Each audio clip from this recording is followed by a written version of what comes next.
بسم الله الرحمن الرحيم. طه ما أنزلنا عليك القرآن لتشقى إلا تذكرة لمن يخشى تنزيلا ممن خلق الأرض والسماوات العلى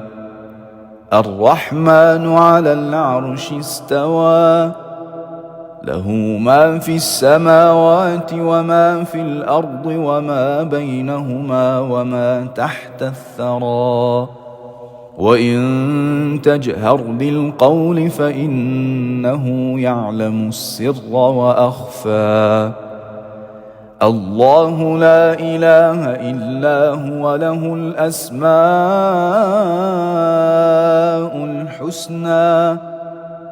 وهل أتاك حديث موسى إذ رأى نارا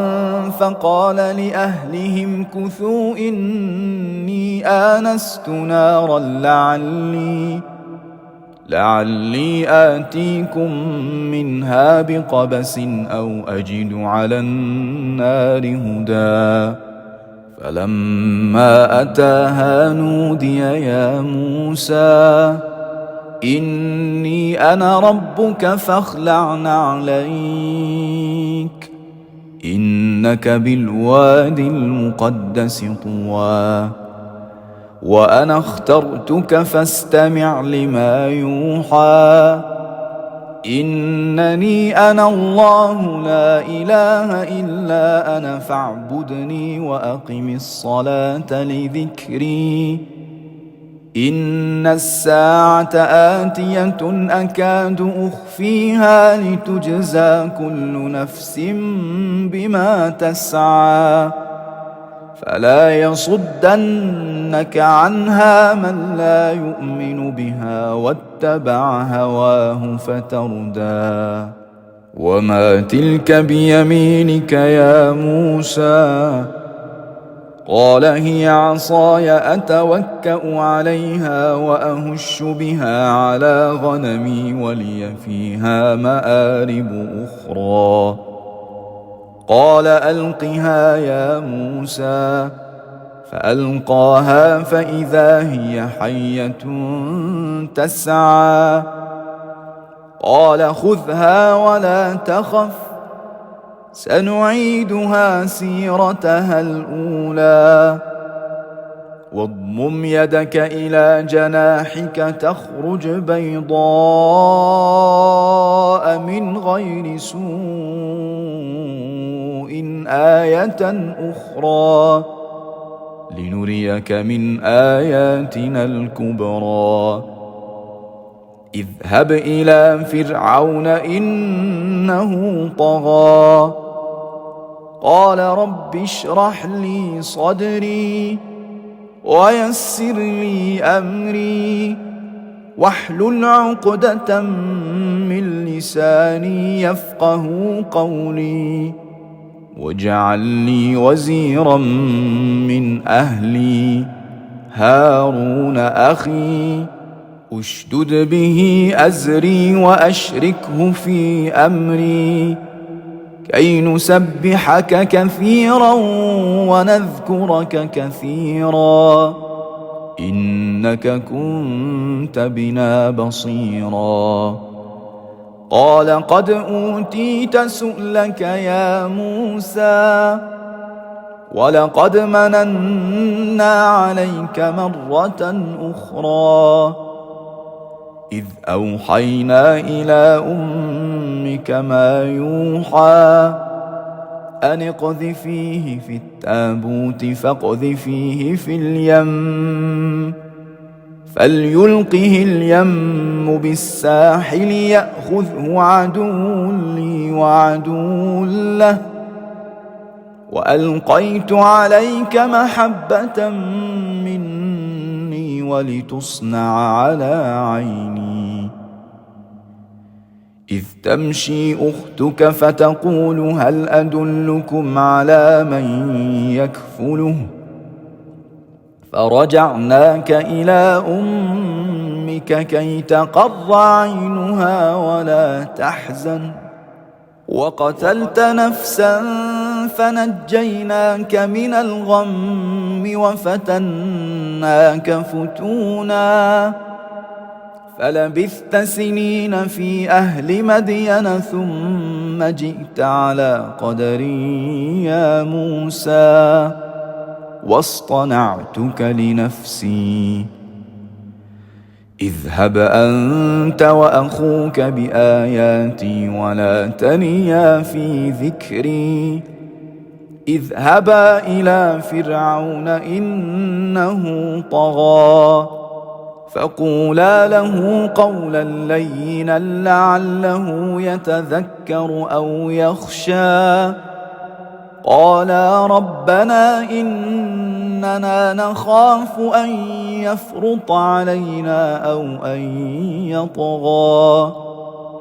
قال لا تخافا إنني معكما أسمع وأرى فأتياه فقولا إنا رسولا ربك فأرسل معنا بني إسرائيل ولا تعذبهم قد جئناك بآية من ربك والسلام على من اتبع الهدى إنا قد أوحي إلينا أن العذاب على من كذب وتولى قال فمن ربكما يا موسى قال ربنا الذي أعطى كل شيء خلقه ثم هدى قال فما بال القرون الأولى قال علمها عند ربي في كتاب لا يضل ربي ولا ينسى الذي جعل لكم الأرض مهدا وسلك لكم فيها سبلا وأنزل من السماء ماء فأخرجنا به أزواجا من نبات شتى كلوا وارعوا أنعامكم إن في ذلك لآيات لأولي النهى منها خلقناكم وفيها نعيدكم ومنها نخرجكم تارة أخرى ولقد أريناه آياتنا كلها فكذب وأبى قال أجئتنا لتخرجنا من أرضنا بسحرك يا موسى فلنأتينك بسحر مثله فاجعل بيننا وبينك موعدا لا نخلفه نحن ولا أنت مكانا سوى قال موعدكم يوم الزينة وأن يحشر الناس ضحى فتولى فرعون فجمع كيده ثم أتى قال لهم موسى ويلكم لا تفتروا على الله كذبا فيسحتكم بعذاب وقد خاب من افترى فتنازعوا أمرهم بينهم وأسروا النجوى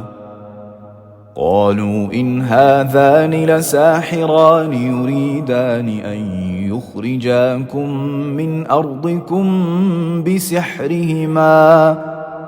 ويذهبا بطريقتكم المثلى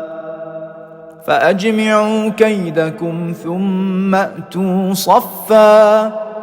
وقد أفلح اليوم من استعلى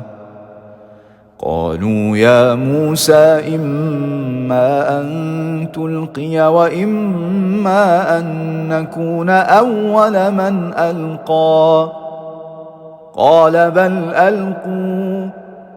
فإذا حبالهم وعصيهم يخيل إليه من سحرهم أنها تسعى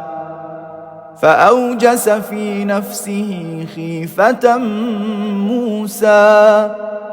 قلنا لا تخف إنك أنت الأعلى وألق ما في يمينك تلقف ما صنعوا إنما صنعوا كيد ساحر ولا يفلح الساحر حيث أتى فألقي السحرة سجدا قالوا آمنا برب هارون وموسى قال آمنتم له قبل أن آذن لكم إنه لكبيركم الذي علمكم السحر فلأقطعن أيديكم وأرجلكم من خلاف ولأصلبنكم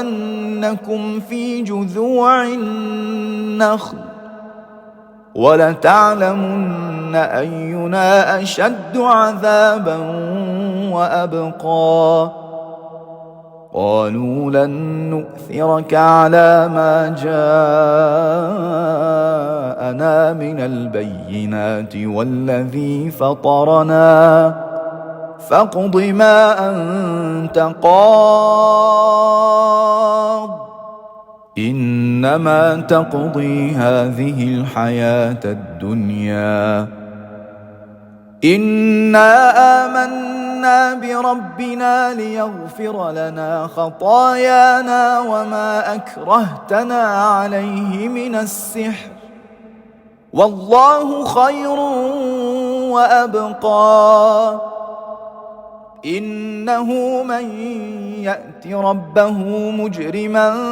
فإن له جهنم لا يموت فيها ولا يحيا ومن يأته مؤمنا قد عمل الصالحات فأولئك لهم الدرجات العلى جنات عدن تجري من تحتها الأنهار خالدين فيها وذلك جزاء من تزكى ولقد أوحينا إلى موسى أن أسر بعبادي فاضرب لهم طريقا في البحر يبسا لا تخاف دركا ولا تخشى فأتبعهم فرعون بجنوده فغشيهم من اليم ما غشيهم وأضل فرعون قومه وما هدى يا بني إسرائيل قد أنجيناكم من عدوكم وواعدناكم جانب الطور الأيمن ونزلنا عليكم المن والسلوى كلوا من طيبات ما رزقناكم ولا تطغوا فيه فيحل عليكم غضبي ومن يحلل عليه غضبي فقد هوى وإني لغفار لمن تاب وآمن وعمل صالحا ثم اهتدى وما أعجلك عن قومك يا موسى قال هم أولئك على أثري وعجلت إليك رب لترضى قال فإنا قد فتنا قومك من بعدك وأضلهم السامري فرجع موسى إلى قومه غضبان أسفا قال يا قوم ألم يعدكم ربكم وعدا حسنا أفطال عليكم العهد أم أردتم أن يحل عليكم غضب من ربكم فأخلفتم موعدي قالوا ما أخلفنا موعدك بملكنا ولكننا حملنا أوزارا من زينة القوم فقذفناها فكذلك ألقى السامري فأخرج لهم عجلا جسدا له خوار فقالوا هذا إلهكم وإله موسى فنسي أفلا يرون ألا يرجع إليهم قولا ولا يملك لهم ضرا ولا نفعا ولقد قال لهم هارون من قبل يا قوم إنما فتنتم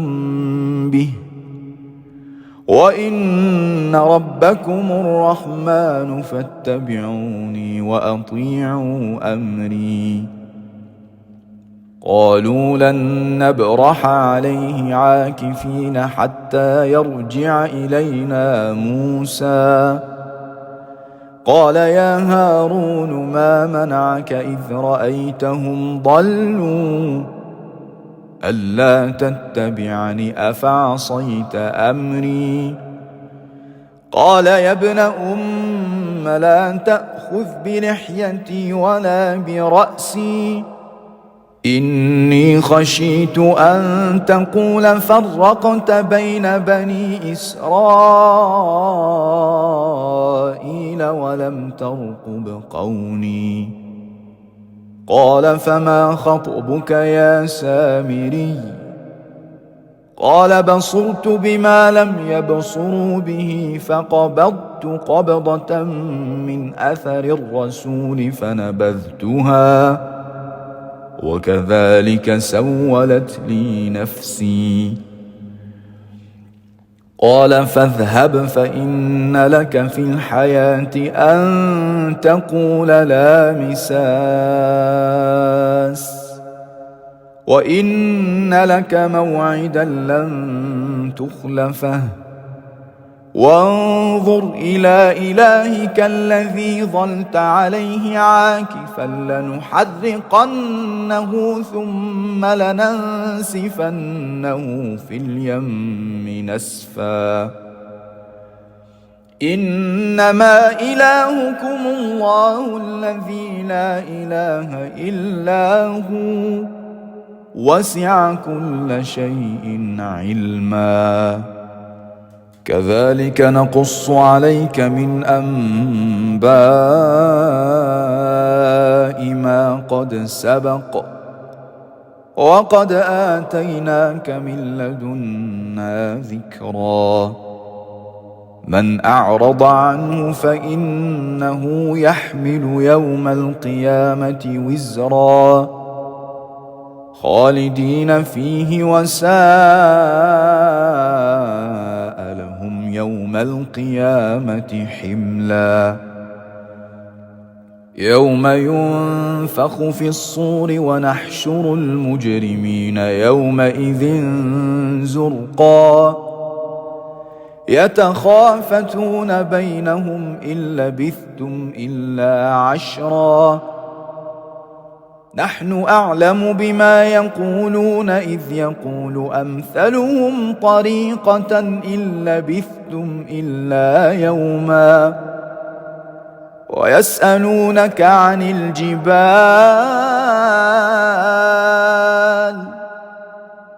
فقل ينسفها ربي نسفا فيذرها قاعا صفصفا لا ترى فيها عوجا ولا أمتا يومئذ يتبعون الداعي لا عوج له وخشعت الأصوات للرحمن فلا تسمع إلا همسا يومئذ لا تنفع الشفاعة إلا من أذن له الرحمن ورضي له قولا يعلم ما بين أيديهم وما خلفهم ولا يحيطون به علما وعنت الوجوه للحي القيوم وقد خاب من حمل ظلما ومن يعمل من الصالحات وهو مؤمن فلا يخاف ظلما ولا هضما وكذلك أنزلناه قرآنا عربيا وصرفنا فيه من الوعيد لعلهم يتقون أو يحدث لهم ذكرا فتعالى الله الملك الحق ولا تعجل بالقرآن من قبل أن يقضى إليك وحيه وقل رب زدني علما ولقد عهدنا إلى آدم من قبل فنسي ولم نجد له عزما وإذ قلنا للملائكة اسجدوا لآدم فسجدوا إلا إبليس أبى فقلنا يا آدم إن هذا عدو لك ولزوجك فلا يخرجنكما من الجنة فتشقى إن لك ألا تجوع فيها ولا تعرى وأنك لا تظمأ فيها ولا تضحى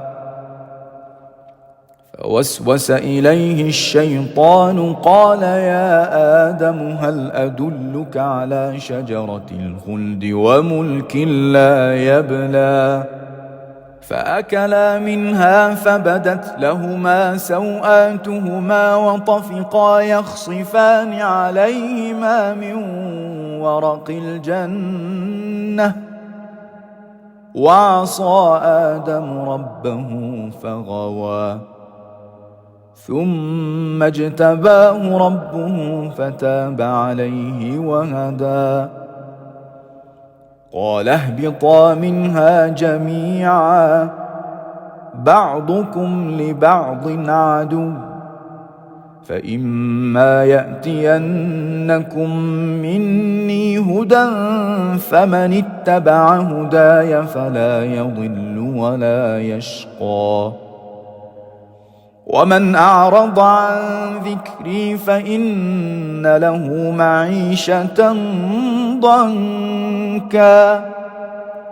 ونحشره يوم القيامة أعمى قال رب لم حشرتني أعمى وقد كنت بصيرا قال كذلك أتتك آياتنا فنسيتها وكذلك اليوم تنسى وكذلك نجزي من أسرف ولم يؤمن بآيات ربه ولعذاب الآخرة أشد وأبقى أفلم يهد لهم كم أهلكنا قبلهم من القرون يمشون في مساكنهم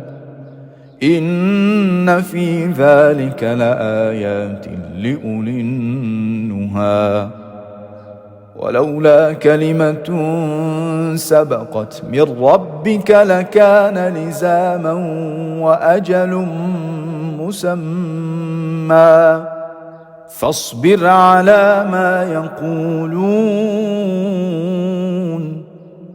وسبح بحمد ربك قبل طلوع الشمس وقبل غروبها ومن آناء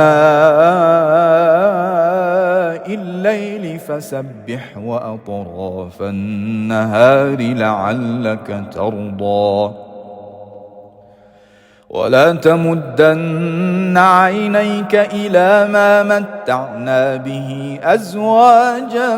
منهم زهرة الحياة الدنيا لنفتنهم فيه ورزق ربك خير وأبقى وأمر أهلك بالصلاة واصطبر عليها لا نسألك رزقا نحن نرزقك والعاقبة للتقوى وقالوا لولا يأتينا بآية من ربه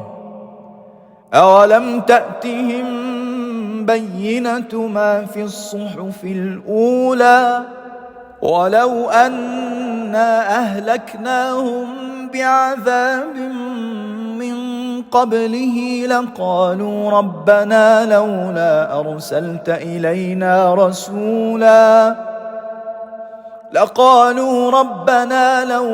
أرسلت إلينا رسولا فنتبع آياتك من قبل أن نذل ونخزى قل كل متربص